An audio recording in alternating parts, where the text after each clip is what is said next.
In the ADC life support training schools, we show an actual parachute jump, demonstrated by professionals who are your instructors.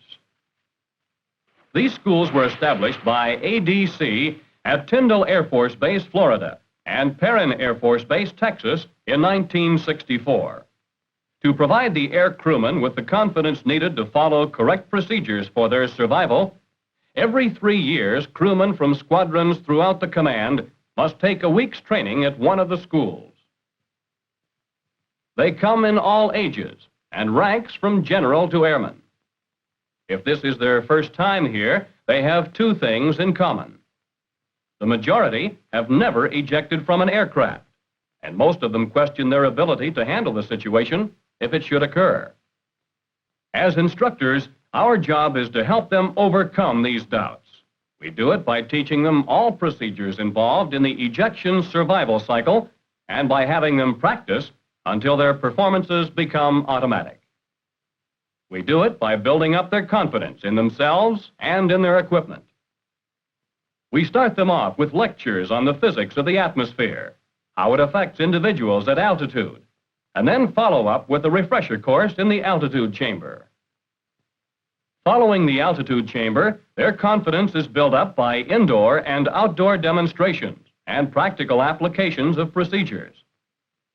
We minimize the fear of ejection by showing them the proper way to sit, head, spine, and hips in straight line, so that the thrust is evenly distributed along the spine and no damage is done. We go into detail about their personal equipment and the advisability of checking it out before every mission, of knowing the contents of the medical kits and what they can do for an injured airman, how to effectively operate their radios and beacons and other signaling devices such as the Mark 13 day-night flare, the pen gun, the strobe.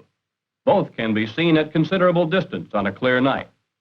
The mirror, which has more rescues to its credit than any other signaling device. But mostly, we work outdoors, teaching them skills which will save broken bones or lives.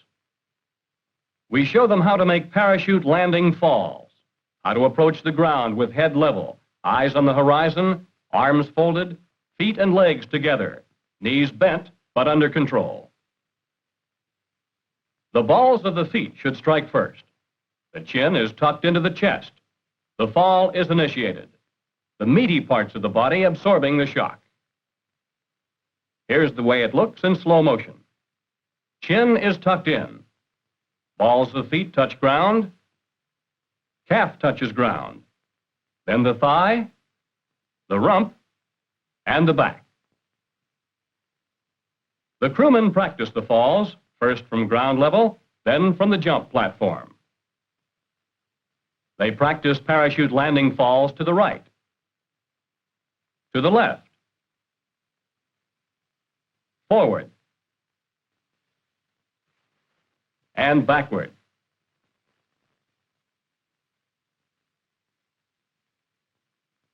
They practice until they achieve a high degree of proficiency.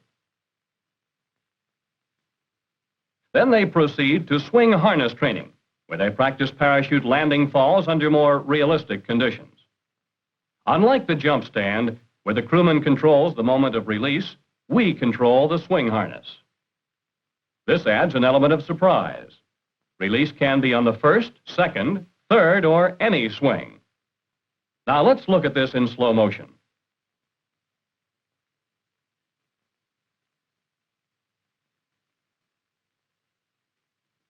Next, to prepare them to cope with parachute drag, we schedule a session with the wind drag machine.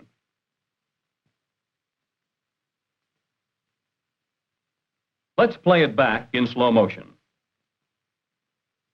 Watch how he rolls his hands down and up to the riser so he'll be able to release the chute. Then brings one leg up and kicks over on his back, which affords him more protection than on his stomach.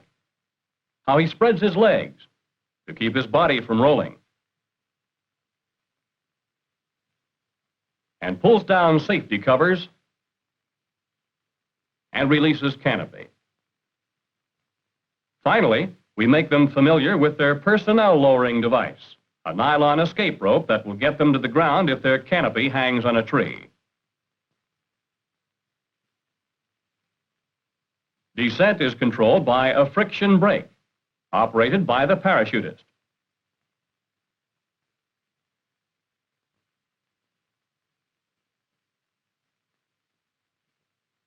In releasing the risers, we have them avert their heads to avoid a backlash. By letting the line play through the hand, they complete the descent safely. By the third day, the class is ready for the procedures they will use immediately after ejection and during descent. Our teaching method is simple. We have them repeat aloud while simulating each procedure.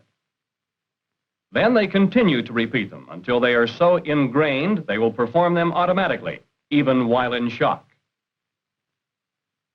Activate survival kit.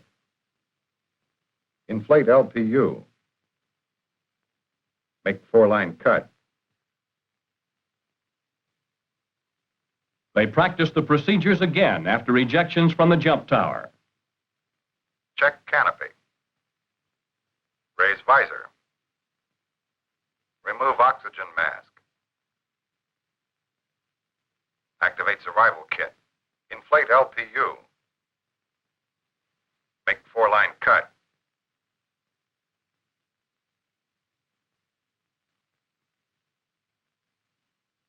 Hook life preserver in front. Survey terrain. They learn about water landings.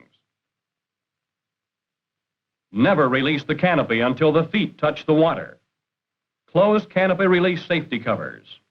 Turn to face the canopy and paddle away using the arms only. They learn rafting procedures, how to get aboard any type of raft. They learn to get free of a canopy if it should fall on them during a water landing. They learn to release the canopy in a drag situation on water as well as on land. When the day is over, they are ready for the major event of the course, parasailing. For many, parasailing is a sport. But at the ADC Life Support Training Schools, it is serious business, a meticulously organized and executed operation where nothing is left to chance. It is the final test for the air crewman before he graduates.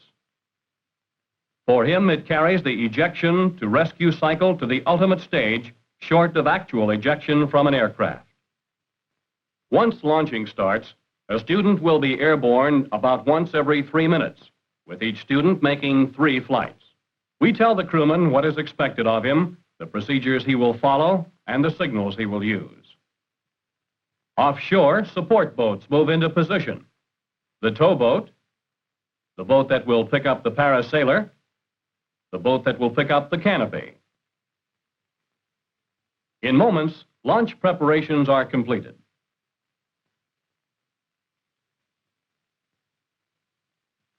Launch team ready?